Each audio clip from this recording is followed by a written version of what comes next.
This is going to be a juicy one. What is the most profitable firm to run? A bookkeeping firm, a tax firm, a CFO firm, or wealth management? Spoiler alert, this is just one of those episodes that is going to make somebody mad, but I'm sorry. We're going to go through what is the easiest business to start? How much experience do they require? How easy is it to find clients? But ultimately, at the end of the day, how much money is people making? And if I were to go into this, either starting a new firm or extending my firm into something new, which ones should I consider? Let's do it. We're going to talk about it. All right, this is definitely one of those make people mad ones.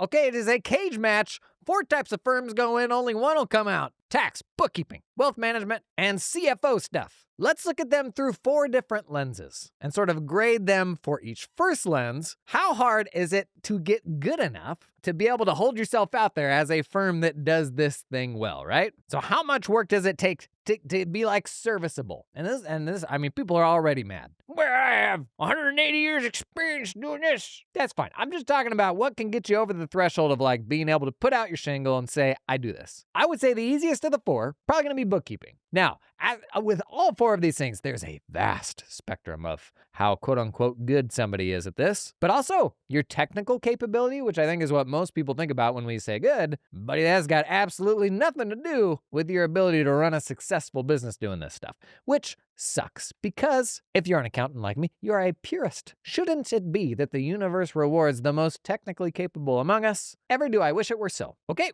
with that, we've made the bookkeepers mad. I'm saying bookkeeping's easiest because there is the shortest, I think, educational track to being able to like hustle somebody's QuickBooks Online for them. But again, huge skill ceiling there. And even running a profitable bookkeeping practice is generally about a lot of things you're doing besides bookkeeping. Okay, next one here.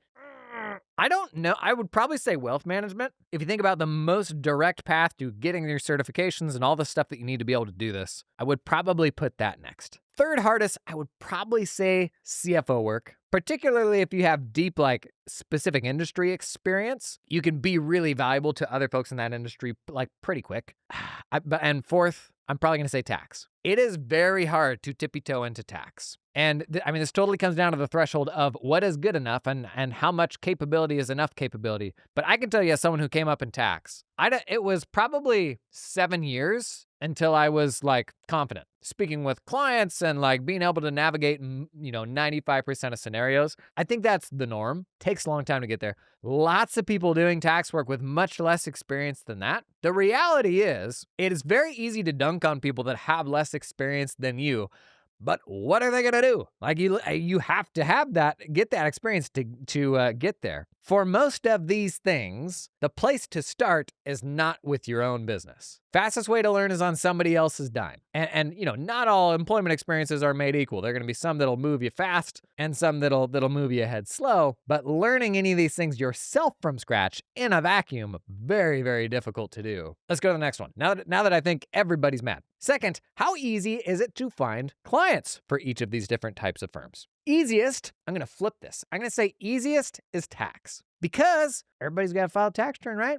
Now, everybody doesn't need a tax professional to do their tax return. A very small percentage of the population actually needs a tax professional. But it is a begrudging purchase that entrepreneurs have to make. At its worst, it never grows beyond that. It is an annoyance, and they wish they didn't have to engage you to do this, but they do. And a lot of tax professionals will never escape that. We will never become anything more than that begrudging purchase, that inconvenience that the person has to deal with once per year. But I'd say because it's a thing that everybody absolutely has to have, I'm going to say it is the easiest to find clients. All things being relative here. Next, I'm probably going to say wealth management because people have money and they know that they're supposed to do something with that money, even though everybody under 40 is just putting it in index funds. Oh, there go the wealth management people. I'm going to say tax is easiest. Wealth management is next. Bookkeeping is third. Bookkeeping, tricky because the perception of bookkeeping. Very simple. Why would I not just have my mom do it? A lot of folks just don't even have bookkeeping. They just dump all that crap on their tax pro at the end of the year, say, figure it out. And that's the extent of the effort they put into it. Fourth, CFO. And I think it's just because there are 2 types of businesses. Businesses that are big enough to justify a CFO, and then there are businesses that don't know they need a CFO. And so you can end up in this tricky spot where it requires educating a client to justify your services, which means they're not like acutely feeling a pain that you can immediately solve for them. And any type of business where I got to educate them and show them my value before they will buy my value, that's hard. And to be clear, not all businesses are that way, but I would say CFO firms suffer from that more than the other firms we've listed here. Tax firms, like they solve a requirement, a thing you absolutely have to do. Bookkeeping, to a degree, the same thing. Wealth management, there's an element of you losing money if you don't do that. The offer from a CFO, that's a little more abstract, right? A little bit tougher to package. I cannot wait to see the comments on this one. Okay, 2 more ways we're going to rank these, and then we will decide on a winner. Number 3, market price, what you can command for this work. Let's go from worst to best. I would say worst, hardest is bookkeeping. And this is just a product of supply and demand. I think because it is easier to get into it, and because the perception of it is that it is easier than it actually is, people don't assign much value to it, even though it's like, there's many situations where this may be the most important thing on the list, like the biggest thing that the company needs. I'm going to say bookkeeping can command the weakest market price. After that, I'm going to say tax. After that, I'm going to say CFO, though it doesn't always necessarily. A lot of us are selling like CFO level stuff, but not at CFO rates. And then last, I'm going to say wealth management, because making your money off a percentage of somebody else's money feels like the closest thing any of these types of firms have to an infinite money glitch. Just feels like cheating. Last, the fourth thing we are grading these firm types on, level of competition. How hard is it to stand out in your space? Let's go from easiest to hardest. Easiest, I'm going to say tax. I'm going to say tax just because the vast majority of tax shops are generalist tax shops, and they suck. Let's be real. The bar is so low for tax shops, man. It's like going to the doctor and expecting to sit for 45 minutes and just accepting this is how it is. That is a lot of people's experience with a tax professional. They just assume it's going to suck. The problem is they project that onto all tax pros. I think it's a lot of where accountants get their bad reputation, like in the fact that,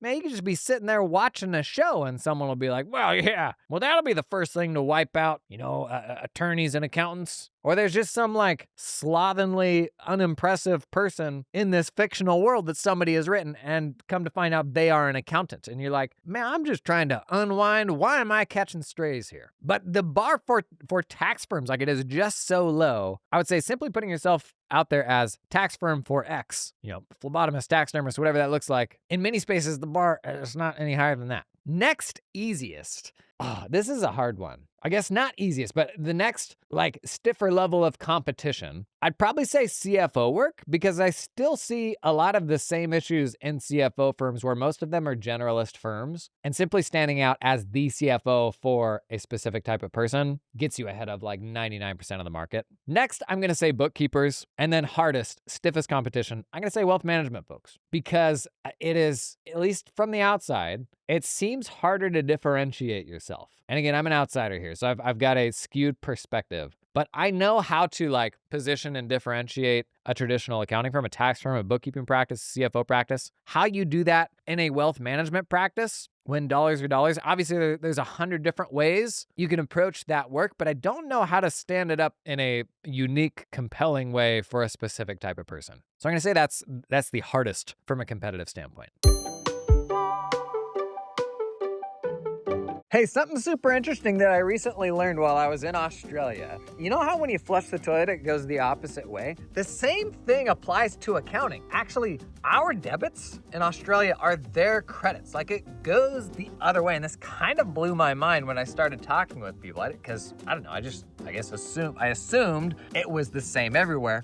But it's not. Can you believe that? Do you believe that? No, don't believe that. That is obviously not true. You know why? Because accounting is a universal language. It is like love. It doesn't matter where in the world you are. We all speak it the same way, which is why, incoming sponsor segue, which is why services like cloud accountant staffing are so helpful, because they can find accountants for you anywhere in the world. And I'm just gonna say it. If you are struggling to find US-born snowflake accountants to come and work for you, like I struggled with, finding folks elsewhere in the world that'll come and do the work, that might be the move for you. Now, Cloud Accountant Staffing, it's run by a former accounting firm owner. It's not like a fly-by-night weirdo dude that's reaching out to you on LinkedIn.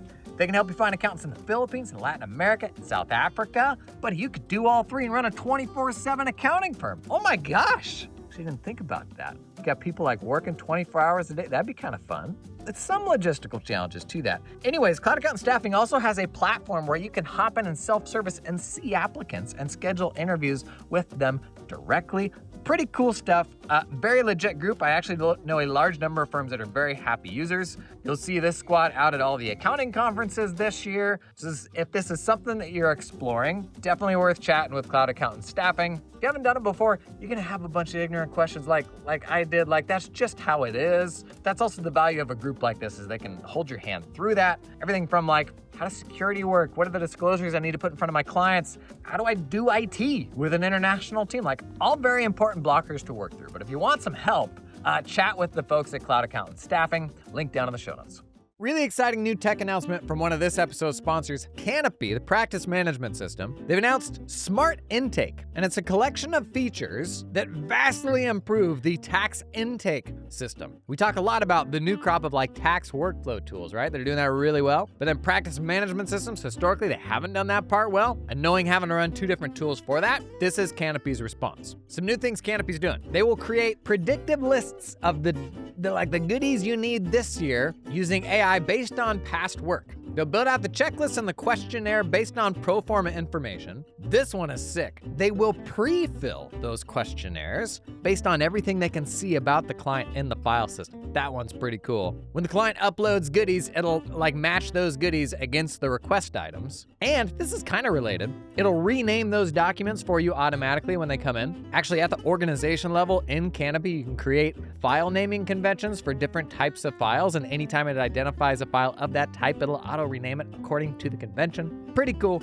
Great news here. If you're thinking about a change to your practice management system, worth chatting with Canopy. To learn more, check out the link down in the show notes. Okay, so what's the best? What's the most profitable? That was the original question, right? What is the most profitable? If we're looking at like median firms per hour of inputs, I think it's probably either the CFO or the wealth management practice, followed by the tax practice, followed by the bookkeeping practice. Now, if you hear one thing here, here's the really important thing to hear. I speak with firms on every category here every week that are so vastly above and unfortunately below the norm. And the honest truth is, any one of these firm types can be stupidly profitable. And so any attention we pay to the average and what the norm is, I think totally misses the point. It is the problem with fee surveys, with benchmarking what you charge against everybody else. Is the goal to be average? No way, man. There's huge opportunities for any of these four types of firms. And I would argue that the bigger driver of how profitable a firm will be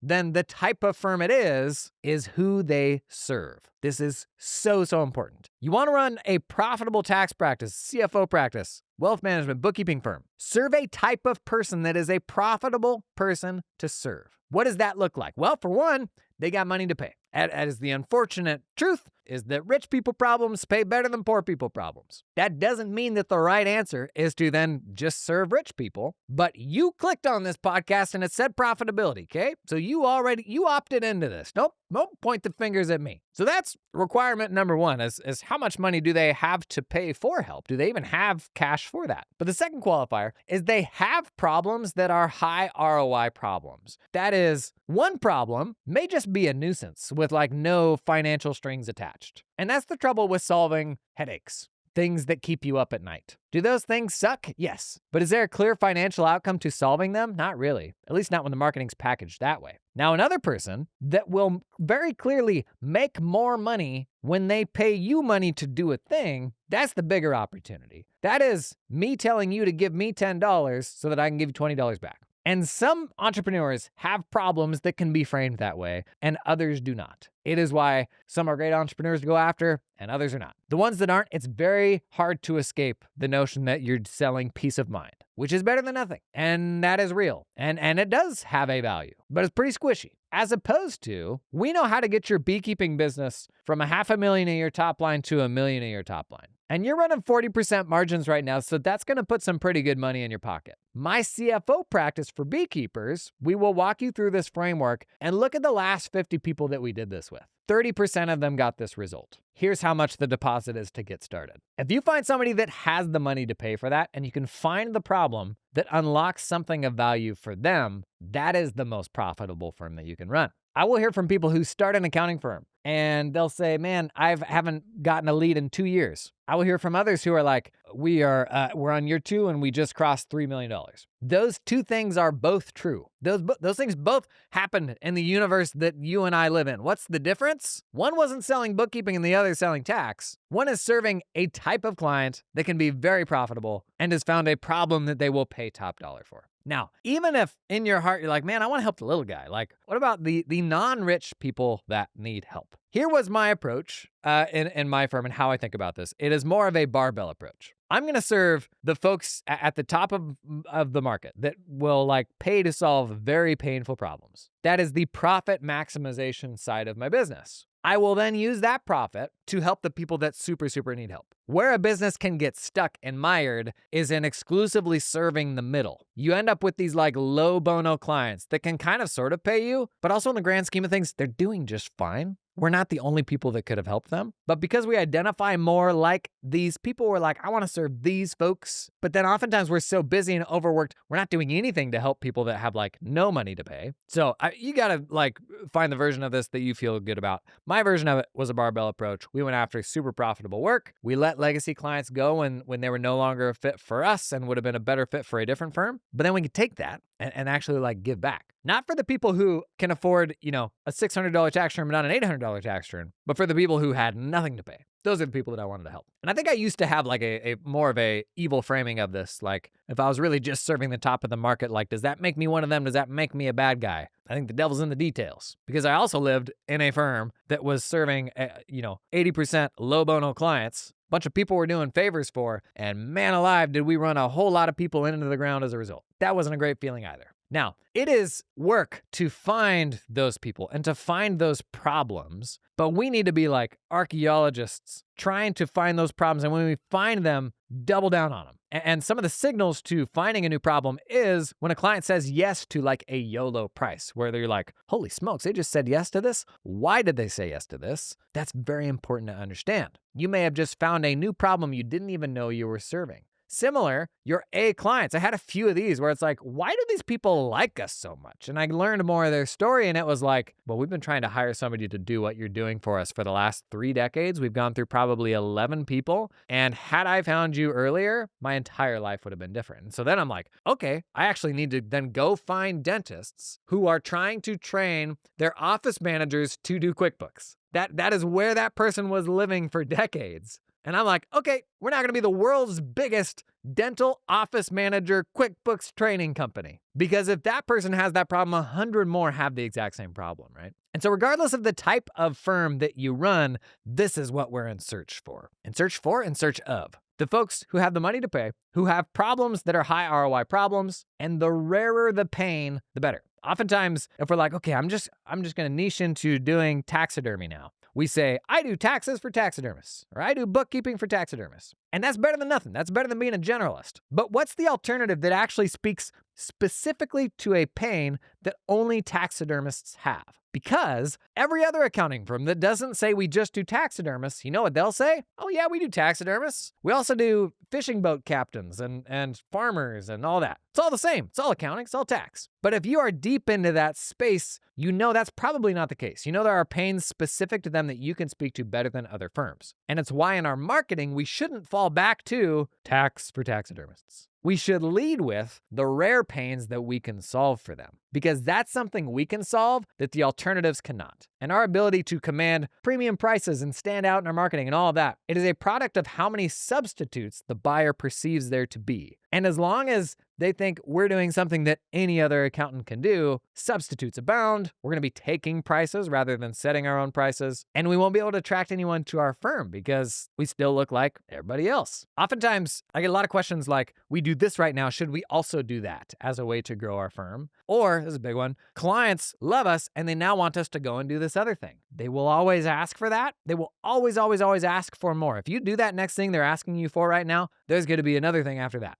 I can tell you the very hard business to run is the one that is all 4 of these practices. What is the, not exponential, It's not like squared twice as difficult. Squared's not twice. It's like quadratically as difficult. I don't know, man. Math was a long time ago. But each additional thing you do in your firm, it is an exponentially harder firm to run. It's so hard to do one thing well. And I think we perpetually underestimate how much of our focus is required to do things well. And so we usually try to do too many things and do none of them in particular very well. So I would try to steer you away from, well, we're doing books right now. Maybe we should do tax. That's a very, very hard business to build. The better version of your business is probably, we do books now, but next we're going to do books for X. We're going to do books for this specific person, this specific problem. Believe it or not, that is an easier path to growth than doing whatever those people ask you to do. Taking on wealth management, tax, something like that. Man, if you made it to the end of this, bless your heart. You got thick skin, man. I think we probably made just about everybody mad here. Drop a comment. Tell me what I got wrong. Also, tell me if you're like turning the corner on that new client or that new problem that you're trying to solve. I would love to see that in the comments. Anytime you stumble into those and they're very valuable problems, that is the best feeling in the world. And it's so exciting. Like, it gives you that renewed excitement to go out and do what you do for a more specific type of person. Totally transforms the business. I've seen a few recent stories like from folks in the wild who've shared that, but they're still scared to commit. They're like, I can see it now and that's so exciting, but I still got 90% of my business over here that is what I used to do. Oh, I just want to not shake them because I'd probably get in trouble for that, but I just want to push you. Commit to that better version. You will never look back. So if you can see that better version, drop that thing in the comments. It'll actually be inspiring to other people to see. And then maybe in their own business, it'll help them see like, oh, I actually do kind of have a version of that. Gang, thanks for being here today. And I'll catch you in the next one.